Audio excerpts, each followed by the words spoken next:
Hi, and welcome to the King of Kalimpong Devlog. In this video, I'm going to talk about the vehicle's auto landing system and why it's so important. From the very first prototype of the game, it was clear that being airborne would be something I needed to address. Even without a jump button, you could launch yourself into the air, lose control, and then stumble around for a while. If you were in combat, this meant you were dead. You might as well just explode as soon as you go airborne, rather than stumble around while waiting to be obliterated. Despite the obvious problems with being airborne, it was really fun to fly off cliffs and launch yourself off of big jumps.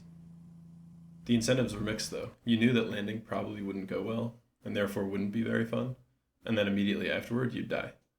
You were giving up agency, which undermines the whole experience. Since the first part of going airborne was so fun, I didn't want to just cut it completely without trying to make it work. I started thinking about how the experience of being in the air could be fun and a way for better players to demonstrate their skill. First, you had to be confident that your vehicle would land smoothly. I wanted you to be able to focus on playing the game. I didn't want you trying to predict where your vehicle is going to land, so you could align yourself to that surface orientation. Second, you would need some mid-air control, so you could still play while you're up there, rather than just waiting to land. In this video, I'm going to focus on the first part, automatically landing smoothly so that going airborne does not completely kill your momentum. I'll do more videos in the future on chaining moves, mid-air control, and mid-air aiming. I started designing an auto landing system that would be activated as soon as your vehicle went airborne.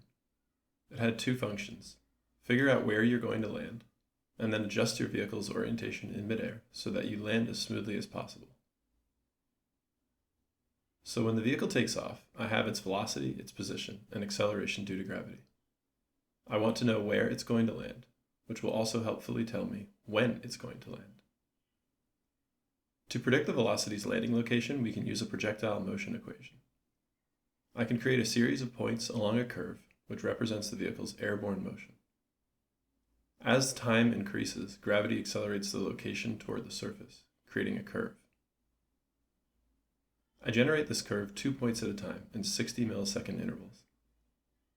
Originally, I was only plotting a single point and then doing a line trace straight down to check for the presence of a surface. If the surface was there, I would stop drawing points and pick that surface as the landing site. Drawing 2 points allows me to draw the line trace from the first point to the next one, which gives a more accurate prediction, since the trace more closely resembles the vehicle's trajectory.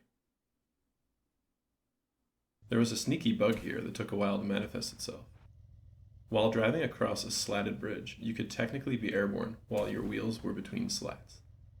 This would activate the auto lander, but your motion curve would extend below the bridge, through the slats. Eventually, the curve would hit the surface below the bridge, which might be very different from the surface on the bridge. This could result in your vehicle suddenly pitching forward or backward to adapt to the surface in a very short time frame. For a while, I just thought that the wheel physics didn't like interacting with the slats, until it occurred to me that I should turn on the Autolander's debug output to see if there was anything unexpected happening. I fixed this bug by doing a sweep trace from the vehicle's location to the predicted surface location. If the vehicle couldn't physically reach the predicted landing location, then it wasn't a valid location, and it should either cancel the landing or use the obstruction as its landing site. In any case, once I determined a valid landing location, I also had the angle of that surface and, conveniently, the time until the vehicle would land there. With the angle of the surface, I could create a target orientation for the vehicle's landing.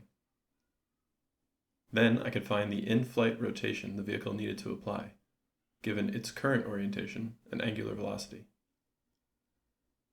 Lastly, I could use the predicted time until landing to evenly distribute this rotation across the vehicle's flight path. This makes the automatic airborne rotation less jarring because the movement is consistent and sensible. I made the system a little more accurate by having it make new predictions throughout the vehicle's flight, so it can refine the accuracy of the landing site and the airborne adjustment. A really nice bonus that I hadn't planned on was how this system enabled new moves, like flip jumps, with minimal work.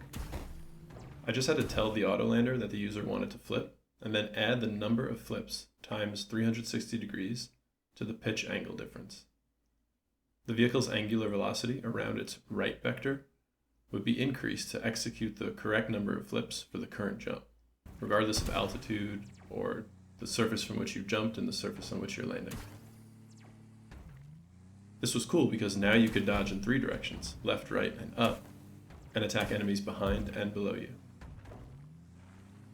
That's it for today. Thanks for watching.